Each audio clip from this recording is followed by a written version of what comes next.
पिछले 800 सालों से हिमालय के ऋषि मुनि अध्ययन कर रहे थे।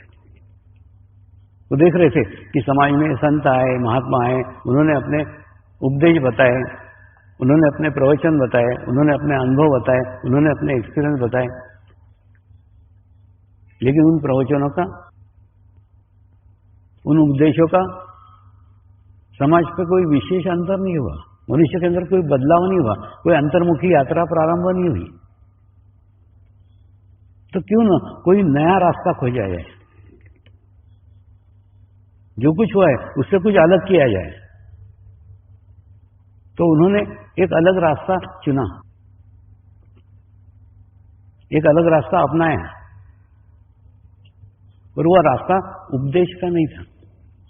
उन्होंने देखा समाज में उपदेश तो खूब सारे किए गए, कहां उपयोग हो रहा है उपदेश का?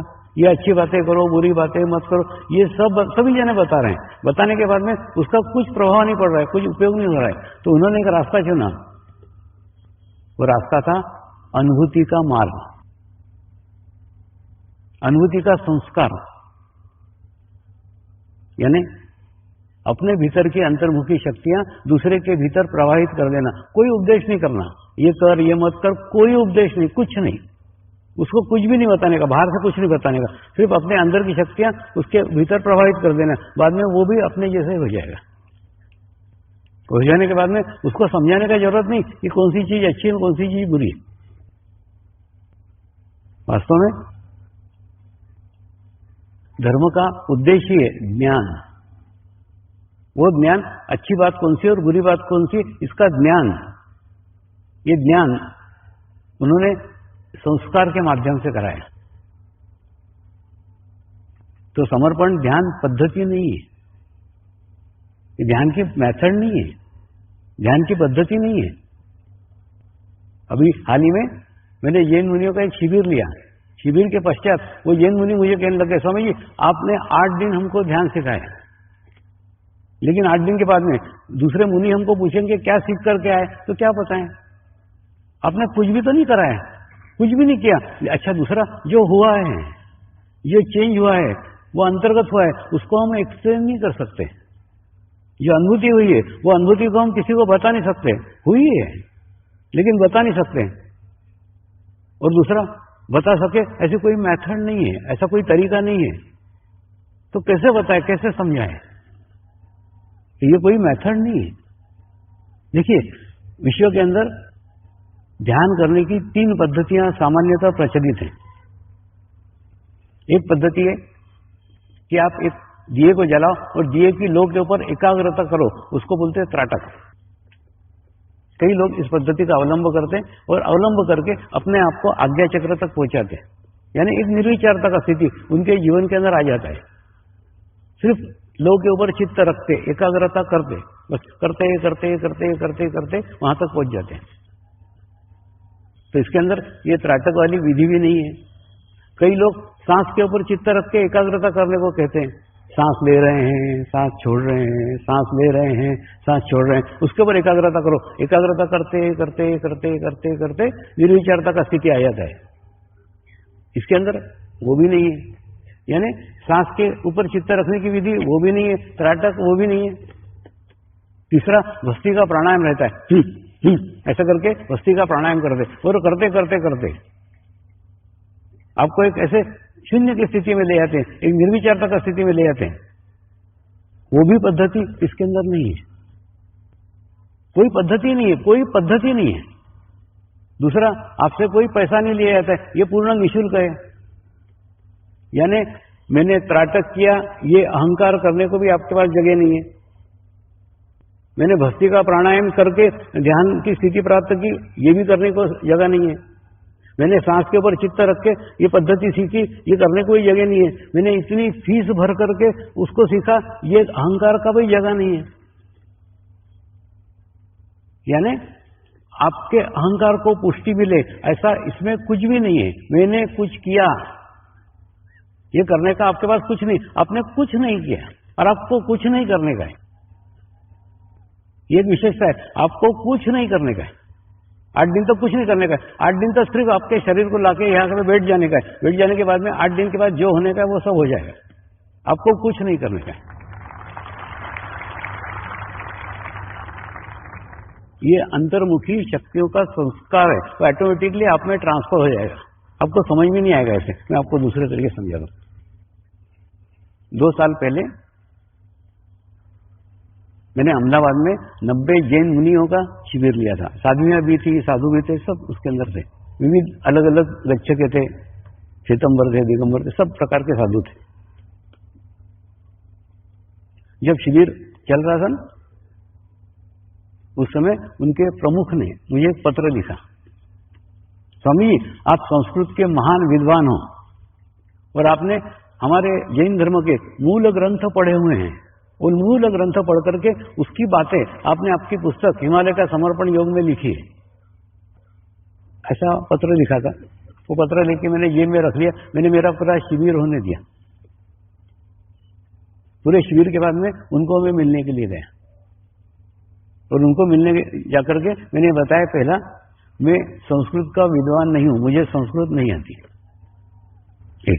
रही बात संस्कृत ग्रंथों की और संस्कृत ग्रंथों में से ली हुई बातों की, तो मैं कुछ जैन मुनियों के सानिध्य में रहा, उनकी संगत की, उनके साथ रहा। दूसरा, मैं जैन नहीं था, इसलिए जैन धर्म के ऊपर हमारी चर्चा ही नहीं हुई। लेकिन जैन धर्म का जो ज्ञान, जो नॉलेज उनके पास था, वो सब मेरे में ट्रांसफर हो गया, मेरे अंदर आ गया। ये कैसे आपको बताता हूं। जैसे शिष्य अगर गुरु को समर्पित होता है ना, तो गुरु का सब ज्ञान शिष्य के अंदर आ जाता है। गुरु देता नहीं है, शिष्य लेता नहीं है, लेकिन हमको क्या सिर्फ वही ज्ञान मालूम है जो गुरु शिष्य को सिखा सकता है, शिष्य गुरु से सीख सकता है। हमको सिर्फ इसी ज्ञान की जानकारी है। मैं उस ज्ञान की बात कर रहा हूं जो ज्ञान गुरु शिष्य को देता नहीं है, शिष्य गुरु से लेता नहीं है। लेकिन गुरु सानिध्य में अगर शिष्य गुरु को समर्पित हो, गुरु का सारा ज्ञान वो ऑटोमेटिकली शिष्य में ट्रांसफर हो जाता है। गुरु देने से रोक भी नहीं सकता। इसको संस्कार बोलते हैं।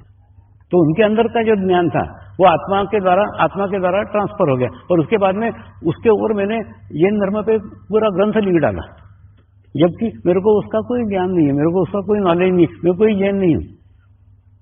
जब भी जैन गुरुओं के साथ रहा, उनको समर्पित रहा तो ऑटोमेटिकली उनका ज्ञान ट्रांसफर हो गया। तो ये अनुभूति है। अंतर्मुखी शक्तियां जब एक पवित्र आत्मा के द्वारा एक पवित्र आत्मा को किया गया संस्कार है। ये पद्धति नहीं है, ये मेथड नहीं है। दूसरा, जब तक हम हमारा चित्त रूपी कमंडलू स्वच्छ नहीं करते, तब तक हम दुनिया का कितना भी अमृत इकट्ठा कर ले, कितनी भी अच्छी ऊर्जा एकत्र कर दे, सब हमारे गंदे कमंडल में गंदी ही हो जाएगी। तो आवश्यकता है सर्वप्रथम आपको आपका कमंडलू स्वच्छ करने की। आप कल्पना करो ना कि आप एक गंदे पानी की बोतल हो, ये पूरी बोतल गंदे पानी से भरी हुई है। उस गंदे पानी के बोतल को लेकर के आप किसी मंदिर में जाते हो, थोड़ा सा झुकते हो, वहां पे 1-2 बूंद वहां पे छलकाते हो, तो होता है थोड़ा आराम मिलता है। 1-2 बूंद गंदा पानी निकल गया तो आराम मिलता है, अच्छा लगता है। फिर दूसरे किसी पवित्र स्थान पे जाते हो, वहां पे थोड़ा सा झुकते हो, 2-4 बूंदे अपनी गिरा देते हो, वहां पे भी जाके अच्छा लगता है। फिर किसी गुरु के पास में जाते हो, उसके सामने थोड़ा सा झुकते हो, 2-4 बूंदे वहां भी टपका देते हो। अरे बाबा, ये 2-4 बूंदे टपकाने से काम नहीं चलेगा, अक्की बोतल भरी हुई है अंदर। उस बोतल को पूर्ण खाली करना पड़ेगा, पूर्ण रिक्त करना पड़ेगा, पूर्ण समर्पित करना पड़ेगा। पूर्ण ऐसे उल्टी, ऐसे जहां पे जाके आप उल्टी करोगे, पूरा गंदा पानी आपके अंदर का सारा बाहर निकल जाएगा। और जब गंदा पानी बाहर निकल जाएगा ना, तो शुद्ध पवित्र एनर्जी को, ऊर्जा को कहना नहीं पड़ेगा भीतर आ जा, भीतर आ जा, भीतर आ जा, नहीं। जिस प्रकार से हवा ऑटोमेटिकली अंदर आ जाती है, हवा को बुलाना नहीं पड़ता। जैसे आपकी गंदी बोतल खाली हो गई, ऑटोमेटिकली हवा भर गई, ठीक उसी प्रकार से जिस दिन आपका चित्त रूपी कमंडलू पूर्ण शुद्ध हो जाएगा, पूर्ण पवित्र हो जाएगा, परमात्मा आपके भीतर ही प्रकट हो जाएगा।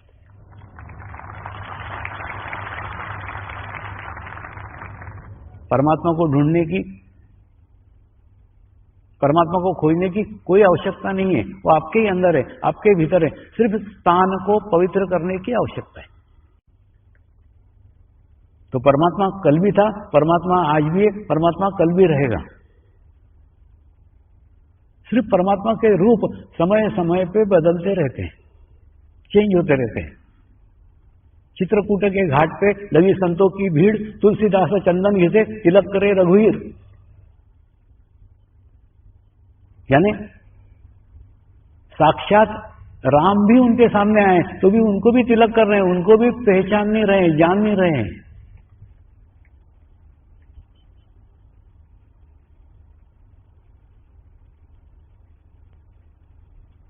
एक बार कलकत्ते के एक कॉलेज में, क्रिश्चियन कॉलेज का, उन्होंने कहा आप परमात्मा का कंसेप्ट इनको समझाओ ना।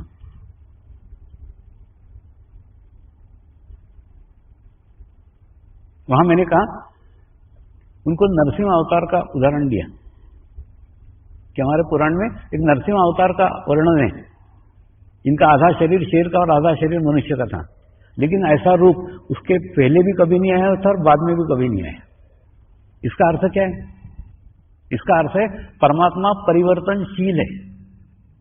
परमेश्वर समय समय पे समय के अनुकूल चेंज होता है, बदलता है, उसके रूप बदलते रहते हैं। तुम एक ही रूप को पकड़ के बैठो तो वो रूप में दोबारा कभी भी आने वाला नहीं है, कभी भी आएगा नहीं, उसका रूप बदला हुआ आएगा। हाँ, तुमको अगर उसके कैसे पहचानोगे, कैसे क्या चेंज आएगा? सामान्य आदमी से क्या अलग रहेगा? अलग ये रहेगा, उसके साथ लाखों की कनेक्टिविटी रहेगी, सामूहिकता रहेगी, उसके अंदर एक आकर्षण होगा, उसके साथ में आत्म शांति का अनुभव होगा, उसके सानिध्य में हम अंतर्मुखी हो जाएंगे। ऐसे सब मुझे शिव बाबा के सानिध्य में अनुभव हुआ। मैंने उन्हीं को परमात्मा मान लिया। देखिए, जैसे मान लो कि दूर एक नदी है, तो नदी में से पाइपलाइन से पानी आपके यहाँ आ रहा है, शिरडी में वहां से पानी आ रहा है, लेकिन नदी में से जब पानी निकल रहा है ना, तो पाइप है 20 फीट के, उसके बाद में थोड़े और आगे 10 फीट के, 5 फीट के, 3 फीट के, 2 फीट के, 1 फीट के। तो ठीक उसी प्रकार से वो पाइप के पास कान ले आके ले आओ तो आपको पानी का आवाज सुनाएगा कि हाँ पानी बह रहा है। हाथ लगाओगे ठंडा ठंडा भी लगेगा, लेकिन तुम्हारी प्यास वो पाइप नहीं बुझा सकता। वो 20 फीट का पाइप तुम्हारे कुछ काम का नहीं है, 10 फीट का पाइप तुम्हारे कुछ काम का नहीं है, 5 फीट का पाइप तुम्हारे कुछ काम का नहीं है, 2 फीट का पाइप तुम्हारे कुछ काम का नहीं है, 1 फीट का पाइप तुम्हारे कुछ काम का नहीं है। तुम्हारे काम का कौन सा है? जो नल में आता है, छोटा सा नल, तुम्हारे घर में जो आता है नल, छोटी सी टेप, तुम्हारी प्यास वो नल ही बुझाएगा। तो तुम्हारे को वो 20 फीट के और 10 फीट के पाइप क्या काम के हैं? तुम्हारे काम का वो छोटा सा नल है, तुम उसको मुंह लगाओगे तुम्हारी प्यास बुझेगी। ठीक उसी प्रकार से होगा दुनिया में विश्व चेतना और विश्व कल्याण का, लेकिन वो विश्व का परमात्मा मुझे किस छोटे से नल से मिला, छोटे से शरीर से मिला, मेरे को तो वो शरीर पे एकाग्रता करनी पड़ेगी ना। तो उसी के ऊपर एकाग्रता करके सारी आध्यात्मिक प्रगति की है। गुरु चरण पे चित्त रख के ये प्रोग्रेस हुआ है, ये प्रगति हुई, ये प्रोग्रेस हुआ है। तो एक जीवंत व्यक्ति को परमात्मा मान करके आध्यात्मिक प्रगति की है। तो मैं मेरे अनुभव के आधार बताता हूं, परमात्मा सदगुरु एक ही है। वर्तमान का परमात्मा सदगुरु के रूप में होता है, केवल हमको पहचानते आना चाहिए, हमको जानते आना चाहिए। जब साधुओं के, सन्यासियों के शिविर लेता हूं ना, छोटे छोटे शिविर रहते हैं, 20-20 लोगों के, 10-10 लोगों के, लेकिन हाँ लंबे लंबे चलते हैं, 6-6 घंटे 8-8 घंटे शिविर ही चलते रहता है। फिर साधक लोग भी जलते हैं, स्वामी जी 8-8 लोगों को 8-8 घंटे लेके बैठते हो। मैं उनको बोलता हूं वो मेरे लिए 800-800 किलोमीटर चल करके आते हैं, मैं तुम्हारे पास 800 किलोमीटर चल के जाता हूं, दोनों में अंतर है ना।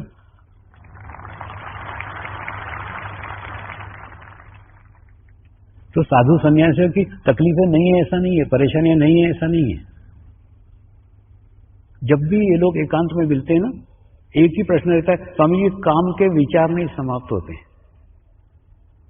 काम वासना के विचार आते रहते हैं। ये कॉमन समस्या है, कॉमन प्रॉब्लम है।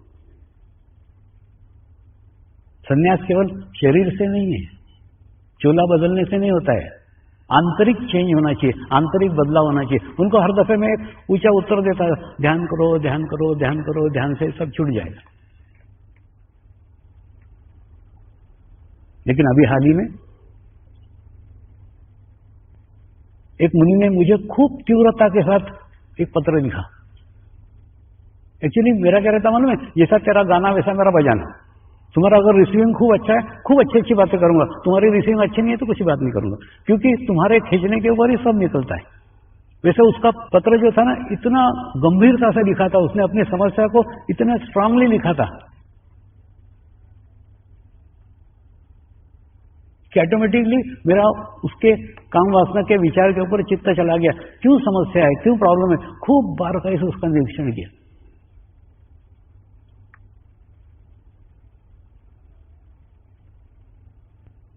उस मुनि को उत्तर दिया,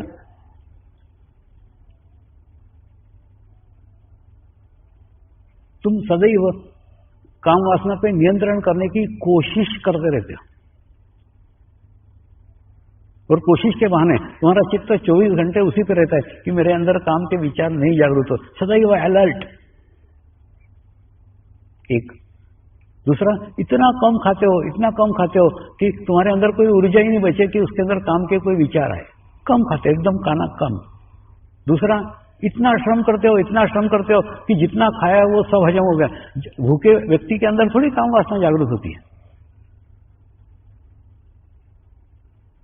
लेकिन उसको लिखा, ये सब प्रयत्न से हो रहा है, प्रयास से हो रहा है, यानी तुम जबरदस्ती कर रहे हो, है नहीं। उसके लिए सदैव तैयार हो, अलर्ट हो।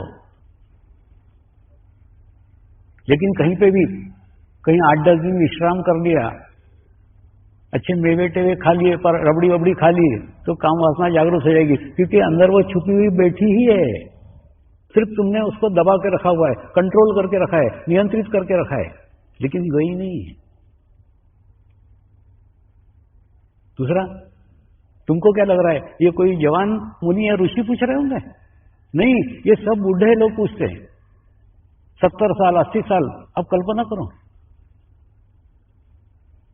ये बात इसलिए कह रहा हूं कि ये प्रवचन के माध्यम से मैं उन तक ये पहुंचाना चाहता हूं, इसका रास्ता क्या है, इसका मार्ग क्या है।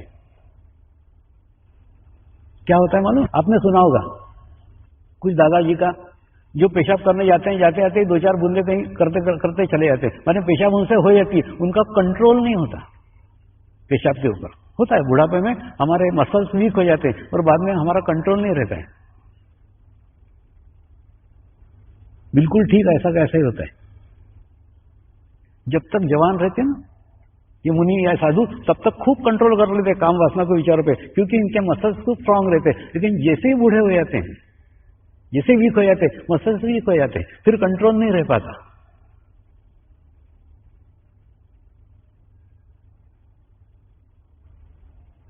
तो उनको मैंने कहा, स्वभाव बदल दो। ये जो कहता हूं ना, ध्यान करो ध्यान करो ध्यान करो, मतलब क्या, जो आपकी ऊर्जा उठ रही है और जो मूलाधार की तरफ जा रही है, उसी ऊर्जा का स्वभाव अगर आपने अपवर्ड कर दिया, ध्यान करोगे तो क्या होगा, ऊर्जा ऊपर की ओर जाएगी। जैसे ऊपर की ओर जाएगी, जैसे ऊपर की ओर जाएगी, तो उसका स्वभाव बन जाएगा, ऊर्जा उठने के बाद में ऊपर ही जाएगी। उसको फिर नियंत्रित करने की आवश्यकता नहीं है, उसको कंट्रोल करने की आवश्यकता नहीं है, वो स्वयं ही कंट्रोल रहेगी, क्योंकि उसका प्रैक्टिस अपवर्ड जाने का है। वो डाउनवर्ड जाएगी नहीं, डाउनवर्ड जाएगी नहीं तो काम के विचार ही नहीं आएंगे। चित्त को नष्ट करने वाली 2 चीजें, एक तो ये काम के विचार और दूसरे खाने में अत्यधिक चित्त।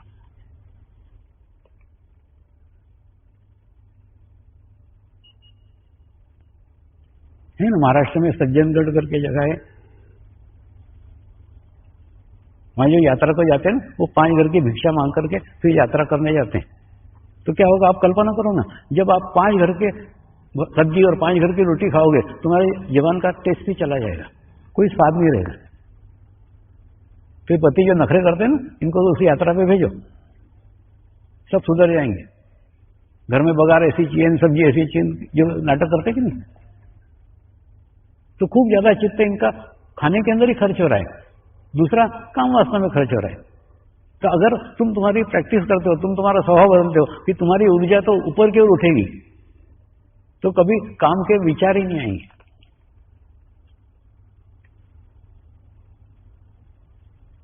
तो काम वासना का प्रश्न ही नहीं।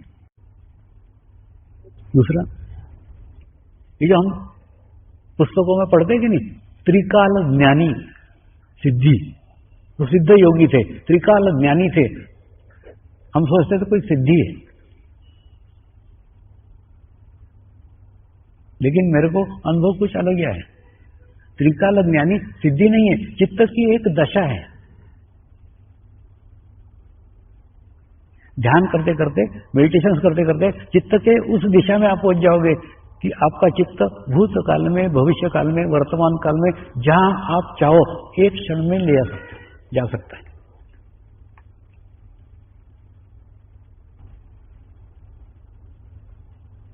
उस दशा को त्रिकाल ज्ञानी दशा कहते हैं।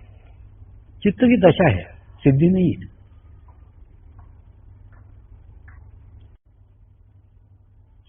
थोड़ा समझ लो इसको, इस विषय को।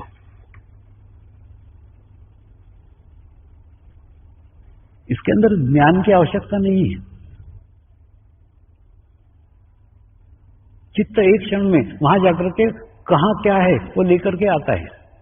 विषय चल रहा था बर्फबारी का, तो बर्फबारी कहां है वो बराबर पता है।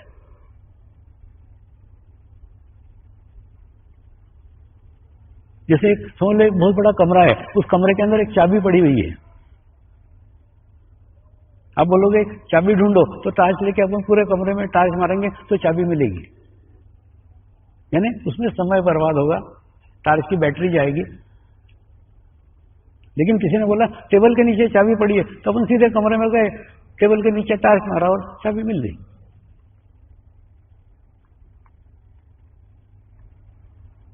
चित्त को ज्ञान नहीं है, चित्त को खुद मुंह होते नहीं आता, उसको ले जाना पड़ता है।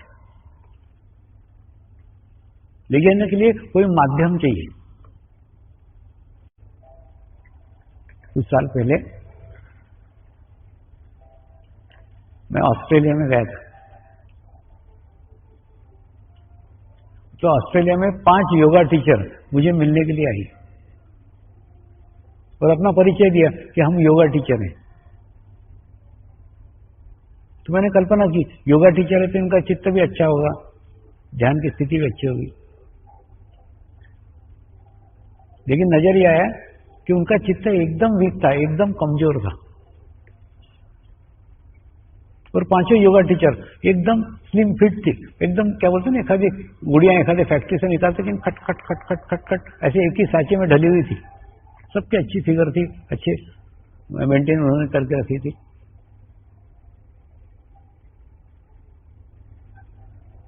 और मैं मन में विचार करता रहा, जब इन्होंने इतना योगासन किया है तो इनका चित्त वीक क्यों है, कमजोर क्यों है, समझ में नहीं आ रहा था।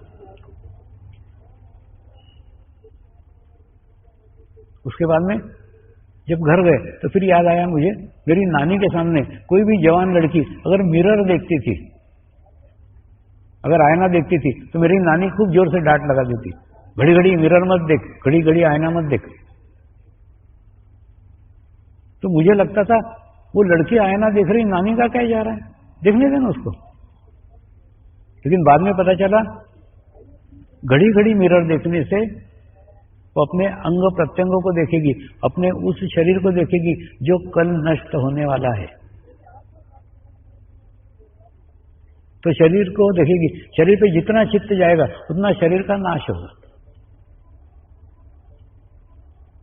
दूसरे दिन फिर एक योग के कार्यक्रम में वो 5 योगा टीचर मिली। मैंने उनको कहा, आप आपके फिगर के ऊपर अत्यधिक चित्त रख रहे थे, शरीर के ऊपर तुम्हारा चित्त अत्यधिक था, इसके कारण तुम्हारा चित्त नष्ट हो गया, चित्त कमजोर हो गया, चित्त वीक हो गया।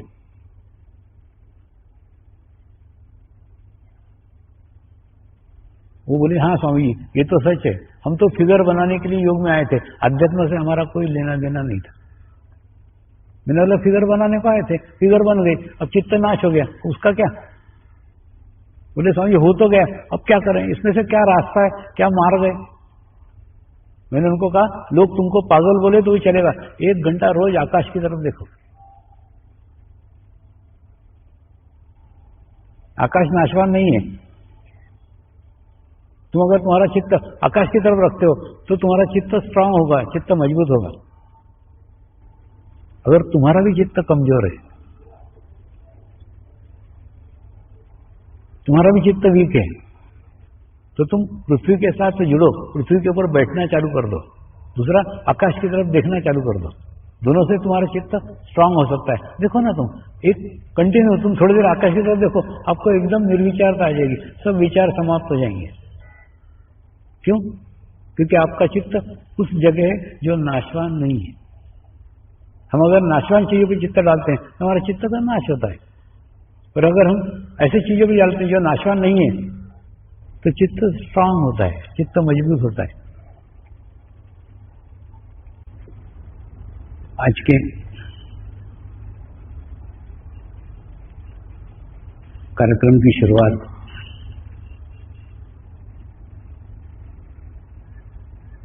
राजा जनक के जीवन काल की एक कहानी से करने जा रहे हैं।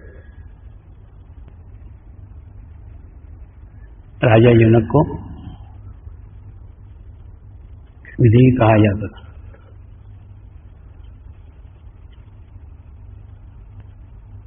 विधेय कहा जाता था, उनका सदैव परमात्मा के साथ संपर्क था, सदैव वो परमात्मा के ध्यान में लीन रहते थे।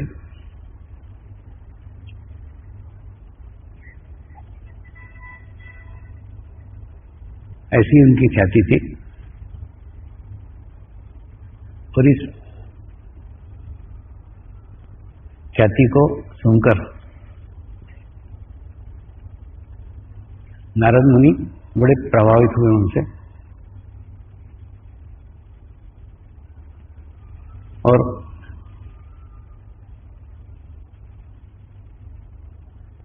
उनका दर्शन करने के लिए वे जाना चाहते थे। तो वे उनके दरबार में गए, तो वहां उन्होंने देखा राजा जनक सिंहासन के ऊपर बैठे हुए हैं, नृत्यांगना उनके सामने नृत्य कर रही है, वाद्य वृंद बज रहा है,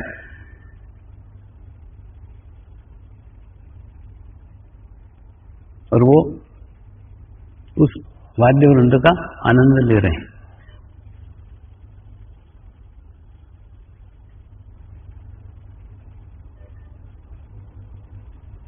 इसको बहुत आश्चर्य हुआ।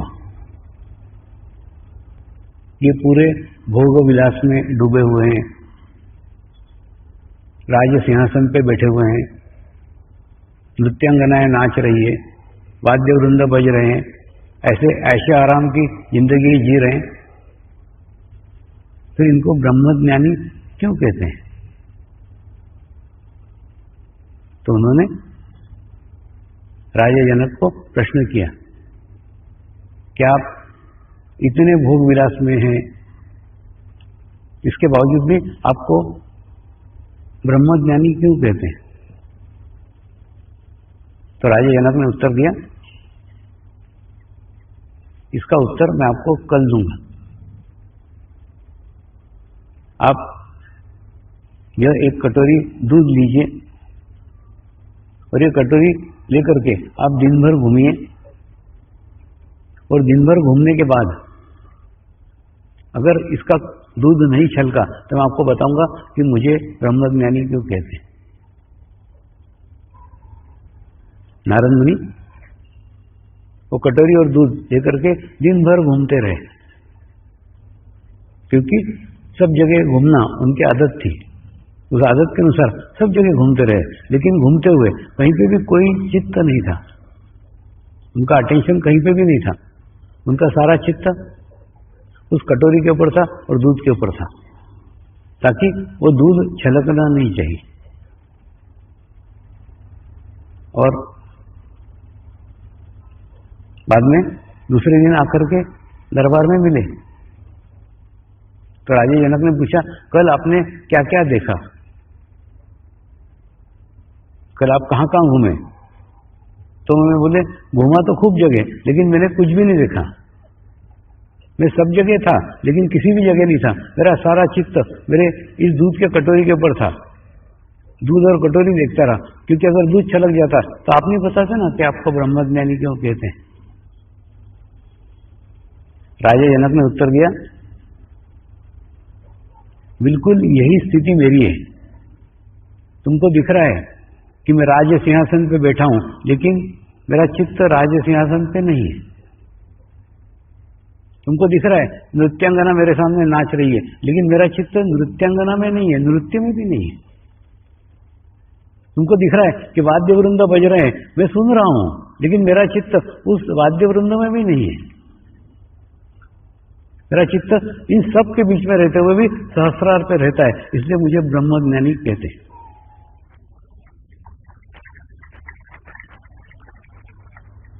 आज ये कहानी गृहस्थ आश्रम के लोगों के लिए आदर्श है।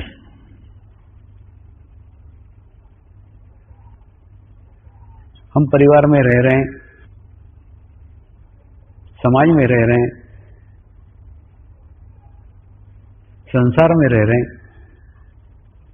सबके बीच में रह रहे हैं, तो हम अपना ध्यान कैसे करें, हमने एकाग्रता कैसे करें, हमारा चित्त कहाँ रखें? आप सबके बीच में रहो, आप सबके साथ रहो, सबके पास रहो, सबके करीब रहो। सबके पास रहते हुए भी आपका एक कोना, आपकी एक जगह, आपका एक स्थान पूरे दिन भर के कार्यकाल में ऐसा रखो जिस स्थान के ऊपर, जिस समय में, जिस कोने में केवल आप और आप ही हो, आपके अलावा अन्य कोई भी न हो। कोई भी जगह आप चुनाव कर सकते हो, कोई भी समय आप चुनाव कर सकते हो। उस स्थान पे केवल आप रहे, आपके 10 फीट के अंदर, आपके 15 फीट के अंदर, आपके 20 फीट के अंदर कोई भी नहीं हो। पति के पास में पत्नी नहीं हो, पत्नी के पास में पति भी नहीं हो, मतलब कोई भी नियर एंड डियर कोई भी नहीं होना चाहिए आपके अलावा।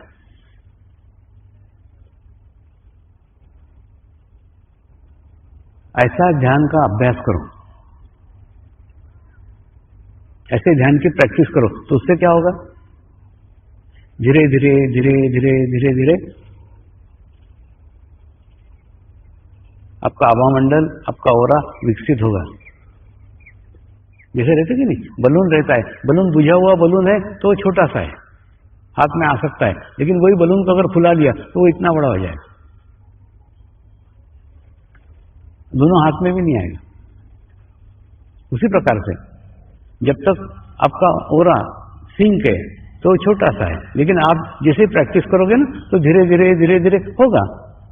पहले 1 फीट का होगा, 2 फीट का होगा, 5 फीट का होगा, 10 फीट का होगा, 20 फीट का, 25 फीट का।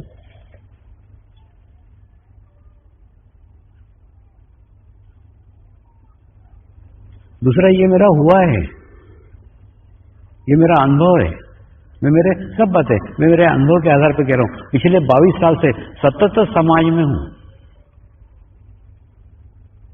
सतत कार्यक्रम ले रहा हूं, सतत मीटिंगें ले रहा हूं, सतत लोगों को मिल रहा हूं, सतत व्यवस्थाएं देख रहा हूं, सब कुछ कर रहा हूं, परिवार में भी रह रहा हूं,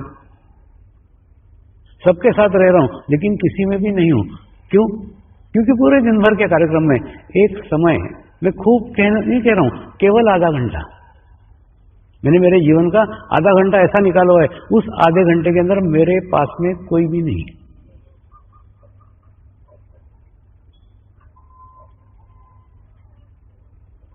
होता है ना, जैसे हम मोबाइल को चार्ज करते हैं, बाद में दिन भर मोबाइल को इस्तेमाल करते हैं, ठीक इसी प्रकार से अपना शरीर रूपी मोबाइल भी आप एक आधा घंटा चार्ज करो, आधा घंटा इनफ है, आधा घंटा काफी है। आधे घंटे में आपकी पूरी बैटरी चार्ज हो जाएगी, फिर उसको 23.5 घंटे इस्तेमाल करो। लेकिन वो आधे घंटे केवल आप और आप ही हो, यानी आपके आसपास दूसरा कोई शरीर न हो, एक दूसरा आपके आसपास दूसरा कोई व्यक्ति न हो। शरीर न हो, व्यक्ति न हो से अर्थ तुम्हारे चित्त पे किसी का विचार न हो। माने बैठे तो हैं ऐसे एकांत में, लेकिन तुम्हारे मन में खूब लोगों के विचार चल रहे हैं, खूब लोगों पे चित्त जा रहा है, तो सब लोगों को तुम साथ में बैठे हो, ऐसा उसका अर्थ लगता है। जब आधे घंटे बैठो ना, आधे घंटे में किसी भी व्यक्ति का कोई विचार ही नहीं आना चाहिए, कुछ नहीं आना चाहिए, एकदम शून्य की अवस्था। हम जब कुछ नहीं करते रहते तब विचार करते रहते। कई लोग रहते ना, आप देखोगे पड़े रहते आधा आधा घंटा, क्या कर रहे? विचार कर रहे। अरे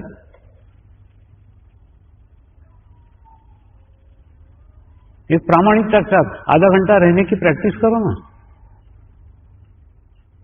अभ्यास करो। ये सतत अभ्यास से होता है, अभ्यास से होते होते होते होगा।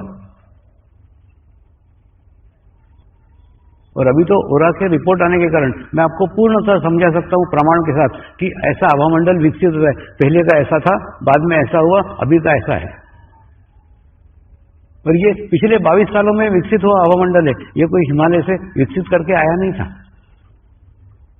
पहले का कैसा था, बाद का कैसा है, बाद तीन स्टेप में ये विकसित हुआ है।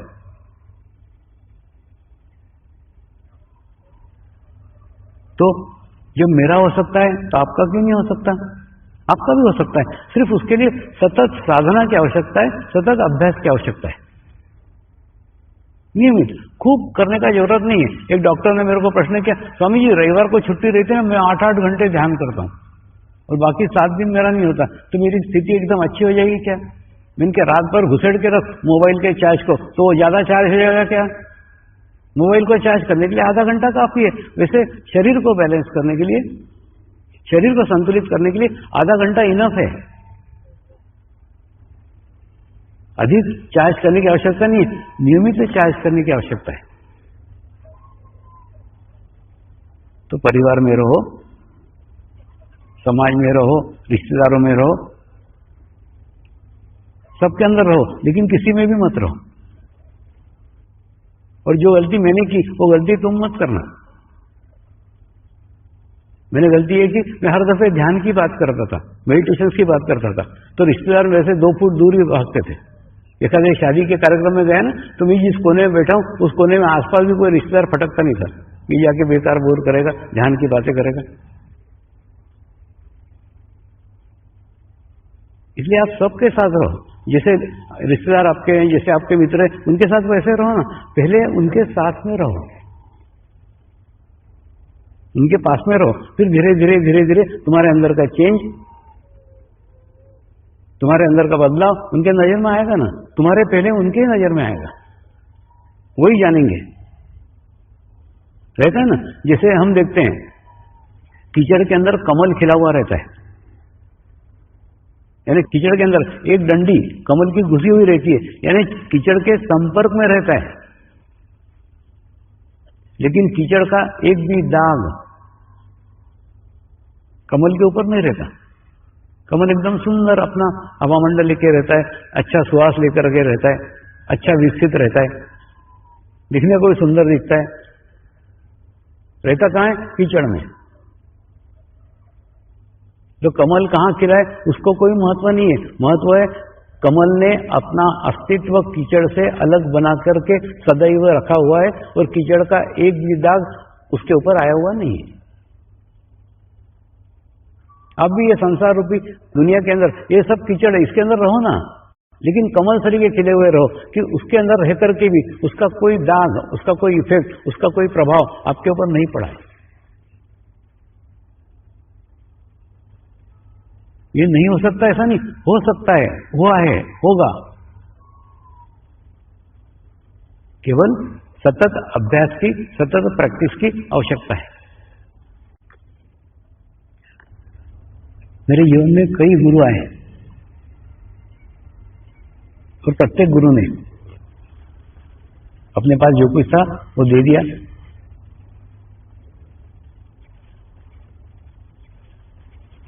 दे करके अगले गुरु के पास भेज दिया।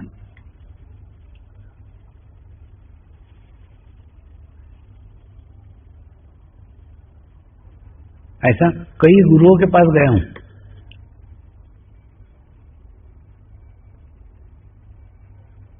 जो गुरु एक दूसरे को कभी मिले नहीं, एक दूसरे को कभी जानते नहीं,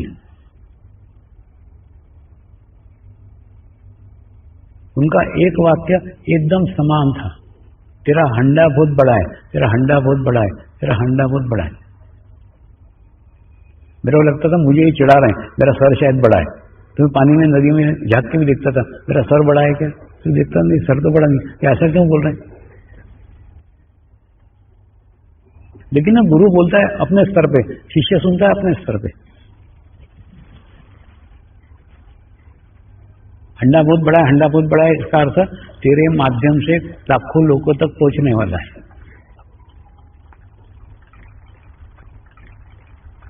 मेरे को ये आश्चर्य लगता था कि ये एक दूसरे को जानते नहीं, लेकिन ये एक वाक्य समान कैसे रहता है। और मैं कई गुरुओं के पास में रहा हूं, लेकिन मेरे को गुरु के अंदर कभी भिन्नता नजर नहीं आई, क्योंकि चित्त ना गुरु तत्व पर रहता था, गुरु पे नहीं।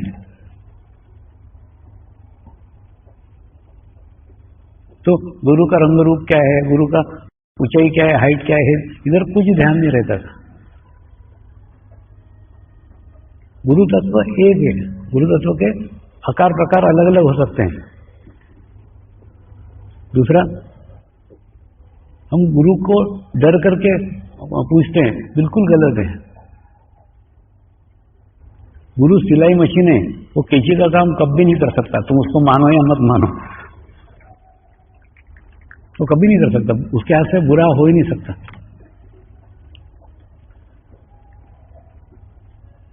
हुआ था ना, एक बार मेरे को एक आज्ञा चक्र के गुरु के पास में भेजा, खूब अच्छा वाटरफॉल था। वाटरफॉल के पीछे एक छोटी सी पगडंडी जाती थी, और पगडंडी के पीछे उनकी गुफा थी। पगडंडी से होते हुए गया, जिसे उनके गुफा के दरवाजे पे खड़ा रहा, मैंने अंदर से जोर से गालियां देना चालू की। अंदर आया तो सर फोड़ करके रख दूंगा। अब मैं दुविधा में जाऊं कि नहीं जाऊं। नहीं गया तो गुरु ने भेजा है, गुरु आज्ञा टूट जाएगी, जाना तो पड़ेगा। और अंदर गया तो वो बोल रहे सर फोड़ दूंगा। मैं हिम्मत करके अंदर बढ़ा, एक कदम ही आगे बढ़ाया होगा, सचमुच उन्होंने पैर की खड़ाऊ निकल के मेरे सर पे दे मारी, और सर में तो खून निकल रहा था। मेरा ध्यान उस खून की तरफ भी नहीं था, मेरा ध्यान उनके पावड़ी की तरफ था। वो पावड़ी में उठाई और उनके पैर के पास रख दी। वो बोले तू मेरा सर्वस्व लूट के ले जाएगा। तो उन्होंने सर फोड़ के मेरा आज्ञा चक्र क्लियर कर दिया, आज्ञा चक्र साफ कर दिया, आज्ञा चक्र स्वच्छ कर दिया। मेरा ना पूर्ण विश्वास है डॉक्टर और गुरु इसमें खूब समानता है। डॉक्टर तुम्हारा पेट आड़ा काट रहा है, खड़ा काट रहा है, तिरछा काट रहा है, कोई मायना नहीं है। प्रत्येक डॉक्टर की काटने की स्टाइल अलग अलग होगी, उद्देश्य तुम्हारा जीवन बचाना है। उसी प्रकार से गुरु तुमको कैसा बर्ताव कर रहा है, क्या कर रहा है, उसको कोई मायना नहीं है। मायना है तुम्हारा उद्धार करना, तुम्हारी आध्यात्मिक प्रगति करना, उससे दूसरा कुछ हो ही नहीं सकता। लेकिन दिखेगा वो ऐसा बर्ताव कर रहा है, ऐसा कर रहा है। आज ऐसी ही कहानी में आज आपको बाद में बताऊंगा, साईं बाबा की कहानी इसी प्रकार की। तो कहने का मतलब कि गुरु के हाथ से बुरा कभी हो नहीं सकता। हाँ, तुमको दिखेगा वो बुरा कर रहा है, बुरा नहीं होता। दूसरा हुआ ना, कच्चे के अंदर एक डॉक्टर है, अच्छे प्रसिद्ध हार्ट स्पेशलिस्ट है वो, भुज में। उनका भाई मेरे को गालियां देता था खूब, मैंने क्या बोलते ना, उनका भाई को लगता था कि मेरा इतना पढ़ा लिखा भाई और क्या ये बाबा के चक्कर में आ गया। वो मेरे को खूब गालियां देता था, खूब गालियां देता। और उसके बाद में अभी भी जब दौरा किया तो उनके घर पे गया मैं, तो उनके यही सेंटर चल रहा है। तो वो बोले स्वामी जी मैं तो तुमको खूब गालियां देता था, फिर मैं कैसे आ गया ध्यान में। मैंने उनको बोला गुलाब का फूल सामने रखो, उसको खूब माँ बहन की गाली दो, तो वो बदबू देगा क्या? नहीं देगा, वो खुशबू ही देगा। तो गुलाब का फूल का स्वभाव है खुशबू देना, वैसे गुरु का स्वभाव है ब्लेस करना, आशीर्वाद देना। तुम भले उसको गाली देके याद करो क्या पूछ के याद करो, वो तुमको आशीर्वाद ही देगा। तो तुम मेरे को गाली देते थे तो भी मैं तुमको आशीर्वाद ही देता था, इसलिए तुम इसमें आए। तो कहने का अर्थ क्या है, गुरु कोई व्यक्ति नहीं है, गुरु एक तत्व है और उसके हाथ से कभी बुरा हो ही नहीं सकता। वो सिलाई मशीन है, वो कभी कैंची का काम कर ही नहीं सकता।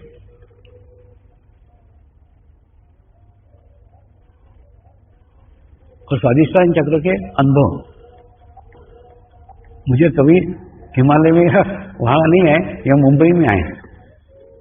मुंबई में आने के बाद में एक दिन रात को ऐसा ही हुआ कि एक औरत मेरे सामने आई, मोक्ष दो मोक्ष दो मोक्ष दो चिल्लाने लग गई। उसके बाद में उसके लिए प्रार्थना की, उसके लिए प्रेयर की, और उसके बाद में फिर वो शांत हो गई। उसके बाद में रात भर मेरे को ही नींद नहीं आई कि वो मोक्ष दो कर रही, तो मैं मोक्ष देने वाला कौन हूं, और मैं अगर मोक्ष दे सकता हूं तो मैं कौन हूं। रात भर सोचता रहा। बाद में सवेरे जब ध्यान में गुरु के साथ संपर्क हुआ तो गुरु ने खूब अच्छे तरीके से समझाया कि जैसे भिखारी है, वो भिखारी को मालूम है रुपया कब मांगने का और रोटी कब मांगने की। जैसे तू सड़क पे से जा रहा है तो भिखारी तेरे को बोलेगा बाबा 1 रुपया दे दे, बाबा 1 रुपया दे दे, वो रुपया मांगेगा। लेकिन तू अगर किसी बगीचे में बैठ के खाना खा रहा है तो वो रुपया नहीं मांगेगा, वो बोले बाबा 1 रोटी दे दे, 1 रोटी दे दे।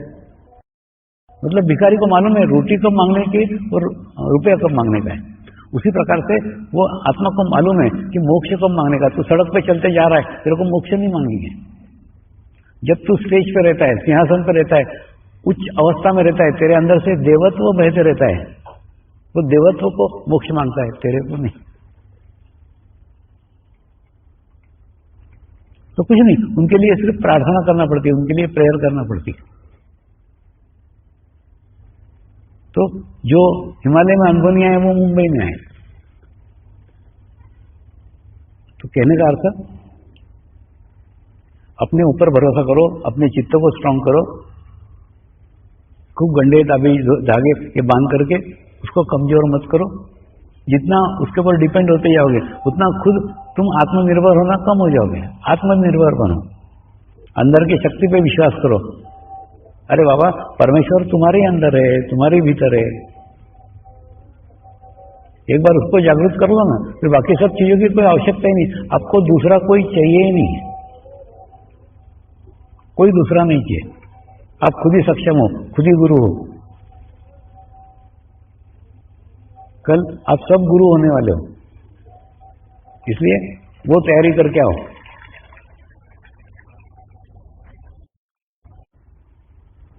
चौथा, आत्म साक्षात्कार के लिए सद्गुरु को परमात्मा मानना पड़ता है। सद्गुरु परमात्मा नहीं, मैंने बोला ना, परमात्मा कोई शरीर हो ही नहीं सकता, लेकिन सद्गुरु को परमात्मा मानना पड़ता है। क्यों मानना पड़ता है? तुम उसको मानो या न मानो, उसको कुछ फर्क पड़ने वाला नहीं है। तुम उसको परमात्मा मानो या मत मानो, कोई फर्क नहीं पड़ेगा। फर्क पड़ेगा तुमको। तुम अगर सद्गुरु को परमात्मा मानते हो तो तुम्हारी गुणग्राहकता, तुम्हारी रिसीविंग 100% हो जाएगी। तुम्हारी ग्रहण करने की क्षमता, तुम्हारी ग्रहण करने की शक्ति 100% हो जाएगी। तुम उसका संपूर्ण अच्छाइयां ग्रहण कर सकते हो। परमात्मा मानना एक घटना है, लेकिन वो परमात्मा मानना यानी क्या? उसके प्रति अपनी पूर्ण गुणग्राहकता की, एकाग्रता की चरम सीमा है। इससे अधिक हम ग्रहण कर ही नहीं सकते। जितना ग्रहण कर सकते हैं, पूरी एकाग्रता, पूर्ण समर्पण, पूर्ण शुद्ध भाव,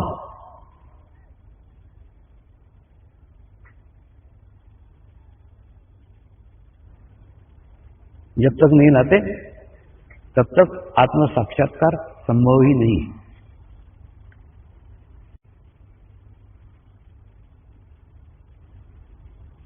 तो मोक्ष पूर्ण समाधान की वह स्थिति है जिस स्थिति में हमको हमारे जीवन काल में ही पहुंचना है।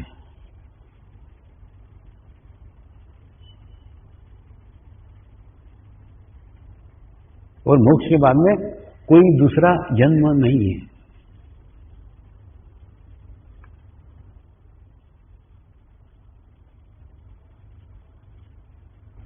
थोड़ा समझाता हूं इसको विस्तृत में। देखो, पिछले जन्म के कर्म भोगने के लिए तुमने ये जन्म लिया, ठीक है। उसके बाद में इस जन्म में आते हैं पुराने कर्म भोगने के लिए। वो कर्म भोगते हैं और भोगते भोगते फिर नए कर्म खड़े कर देते हैं, और नए कर्म खड़े करने का फिर वो कर्म भोगने के लिए दूसरा जन्म लेते हैं। और कर्म के चक्र में हम सदैव लगे ही रहते हैं, लगे ही रहते हैं, लगे ही रहते हैं। ये कर्म का सिद्धांत, कर्म की बातें जापान के अंदर ये प्रश्न खूब पूछे जाते हैं। जब मैं जापान यात्रा में गया था ना, तो उनको कैसे समझाया, आपको समझाता। अब जैसे मान लो यहां पे आप पैदा हुए हो और ये पूर्ण आपका जीवन काल आपको चलने का है और यहां तक पहुंचने का है, तो वो लोग बोलते जब सब कर्म भोगने के ही है तो ध्यान काय को करने का,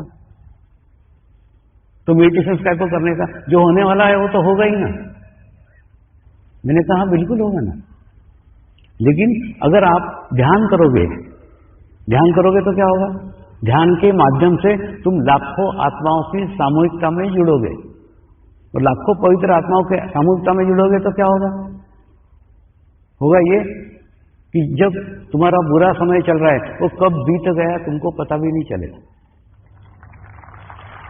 मैं आपको समझाता हूं। देखो, जैसे एक पानी का गिलास है, उस पानी के गिलास में आप एक चम्मच काली शाही डाल दो, तो एक चम्मच काली शाही से पूरा गिलास का पानी काला हो जाएगा। हाँ, लेकिन वही एक चम्मच शाही तुम गंगा नदी में जाकर डालो हरिद्वार में, वो कहां चली गई पता ही नहीं चलेगा। तो गंगा नदी में जाकर के काली शाही गोरी हो जाती है क्या?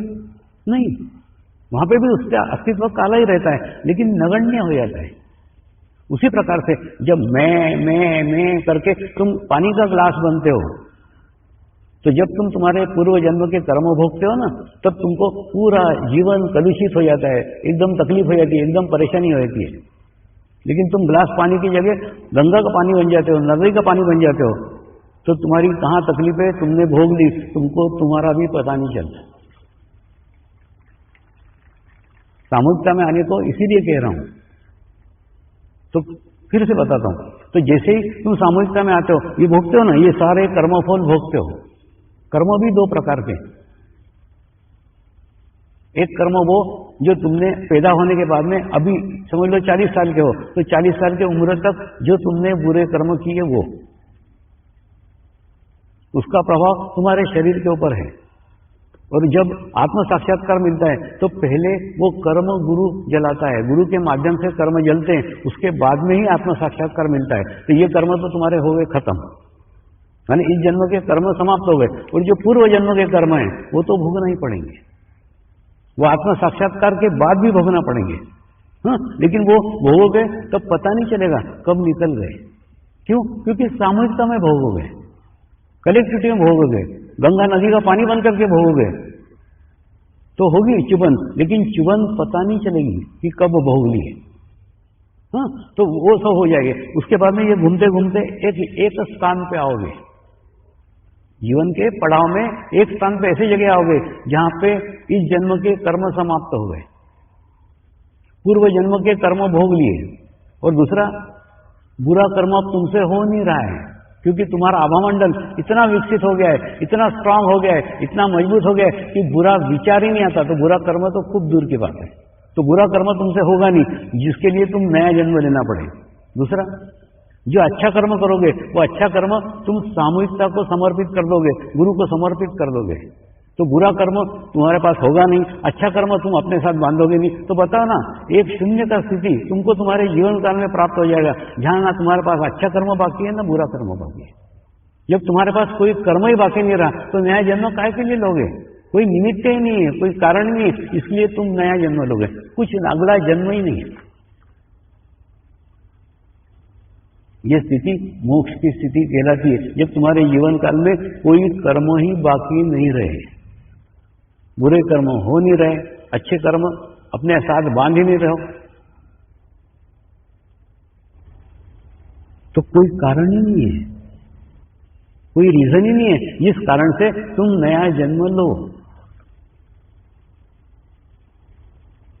नया जन्म लेने का कारण केवल तुम्हारे कर्म है। जब कर्म ही शून्य हो गए तो नया जन्म ही नहीं है, कुछ भी नहीं, आगे का कुछ नहीं, शून्य।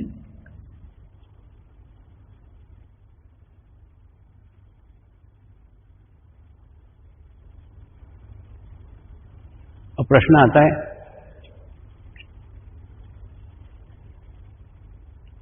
सद्गुरु के माध्यम से आत्म साक्षात्कार मिल सकता है। सद्गुरु के माध्यम से आत्मा अनुभूति मिल सकती है, और आत्मा अनुभूति मिलने के बाद में फिर हमारी सारी प्रगति है, फिर हमारा प्रोग्रेस है। तो गुरु का रोल कितना है, थोड़ा वो समझ लो। सब कुछ गुरु नहीं है। गुरु का रोल केवल क्षणिक है, कुछ समय का है, स्टार्ट का है, बाकी अपना रास्ता अपने को ही बनाना पड़ेगा। मैं आपको उदाहरण से समझाता हूं। आप कल्पना करो कि आपने एक सुंदर पहाड़ी के ऊपर एक खूब सुंदर बंगला बनाया है। उस बंगले के अंदर सारे इलेक्ट्रिक के इंस्ट्रूमेंट है, फ्रीज है, टीवी है, टेप रिकॉर्डर है, सब है, इलेक्ट्रिक के इंस्ट्रूमेंट सब है, लेकिन आपके पास बिजली का कनेक्शन ही नहीं है।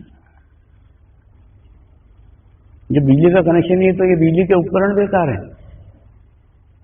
फिर और आप क्या देखते हो, आपके घर के सामने ही पावर हाउस है, घर के सामने पावर हाउस है, लेकिन पावर हाउस से कनेक्शन नहीं है। और जब रात होती है तब आप देखते हो 2 किलोमीटर दूर एक झोपड़ी है, वो झोपड़ी में उजेला है, लाइट जल रहा है, तुम्हारे बंगले में अंधेरा है। वो झोपड़ी है, तुम्हारा बंगला है, वो दूर है, तुम पास हो, लेकिन तुम्हारे घर में अंधेरा है, उसमें उजाला है। क्यों?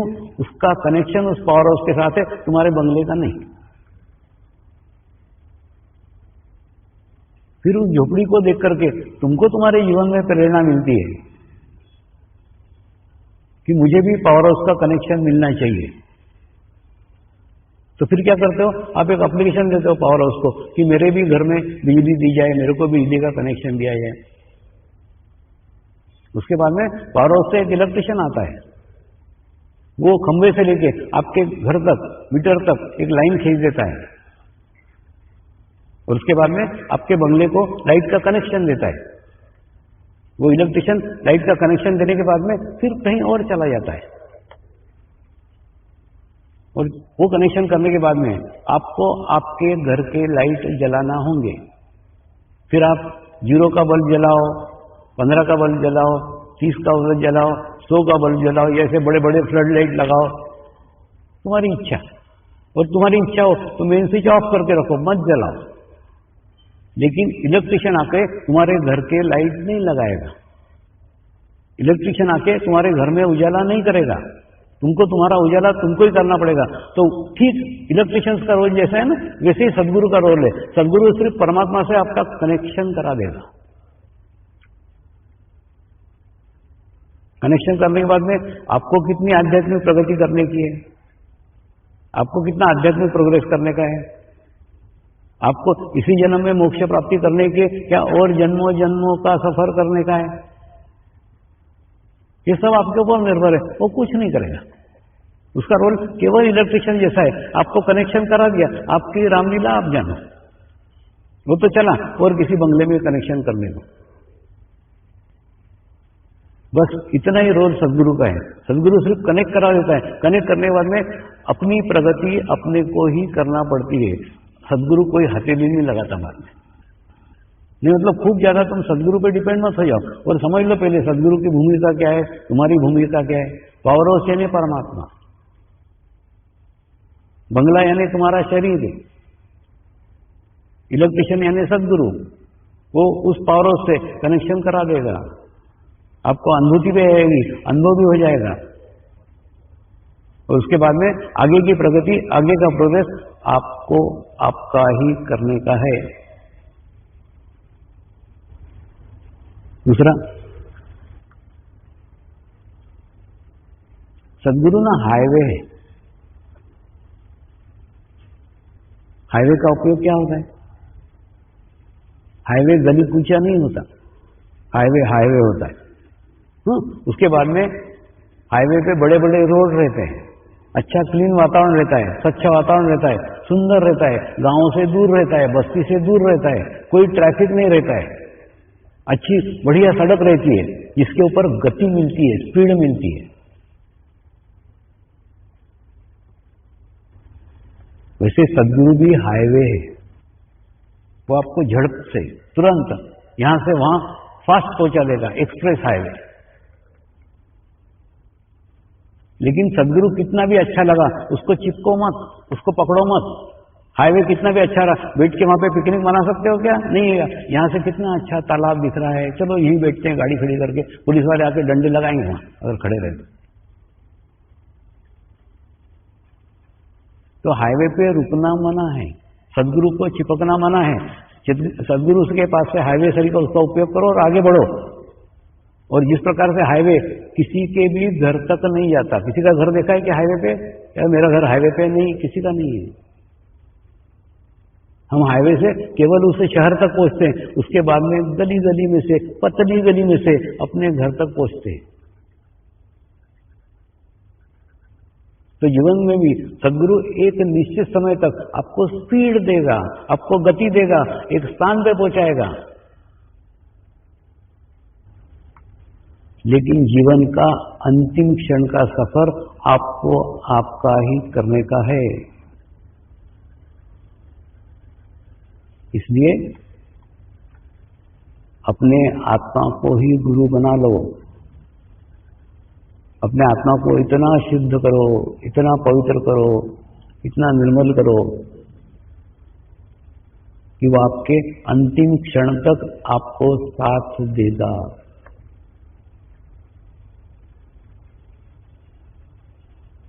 सदगुरु का उपयोग केवल हाईवे इतना करो,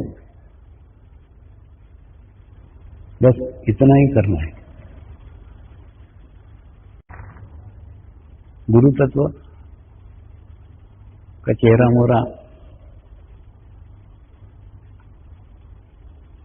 अलग हो सकता है, गुरु तत्व का रंग रूप अलग हो सकता है,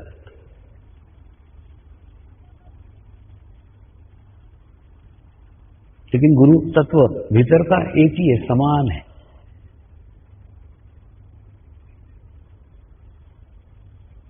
ये बात अभी मैं कह रहा हूं ऐसा नहीं, ये बात शिरडी के साईं बाबा ने भी अपने जीवन काल में अपने भक्तों को समझाया हुआ है। उनके जीवन काल की घटना है और आज का साईं का संदेश है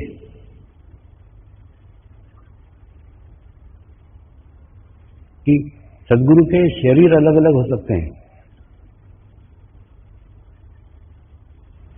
सदगुरु के शरीर से बहने वाला तत्व गुरु तत्व एक ही है। ऐसी घटना उनके जीवन काल में आई थी।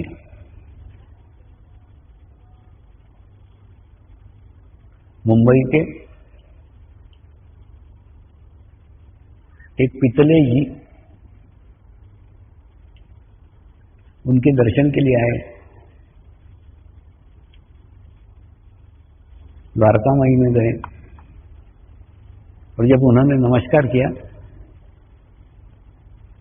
तो शिरडी के साईं बाबा ने उनको 3 रुपए निकाल के दिए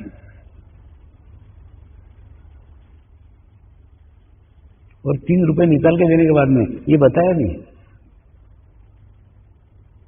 तेरे घर पे मैंने पहले भी 2 रुपए दिए थे, अभी 3 रुपए दे रहा हूं, संभाल के रखना। उनको कुछ समझ में नहीं आया कौन से 2 रुपए कौन से 3, उनको कुछ भी नहीं समझ में आया, लेकिन उन्होंने ले लिए, लेकर के घर गए। घर जाने के बाद में माँ को बताया, माँ मैं गया था शिरडी के साईं बाबा ने ये 3 रुपए दिए और बोले 2 रुपए मैंने तेरे को पहले ही दिए थे, तुम्हारे घर को दिए थे, उसको भी संभाल के रखना, इसको भी संभाल के रखना। तो उनकी माताजी ने कहा, तुम्हारे पिताजी अक्कलकोट के स्वामी के समर्थ के पास गए थे, उन्होंने उनको 2 रुपए दिए थे, इन्होंने 3 रुपए दिए, तो उन्होंने दिए हुए 2 रुपए भी ये अपने साथ जोड़ रहे हैं, यानी वो और ये एक ही है। ये संदेश, ये मैसेज वो इस माध्यम से देना चाहते हैं।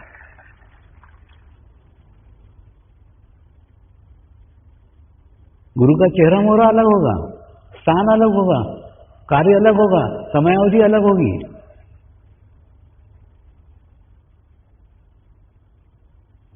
लेकिन तत्व एक ही है।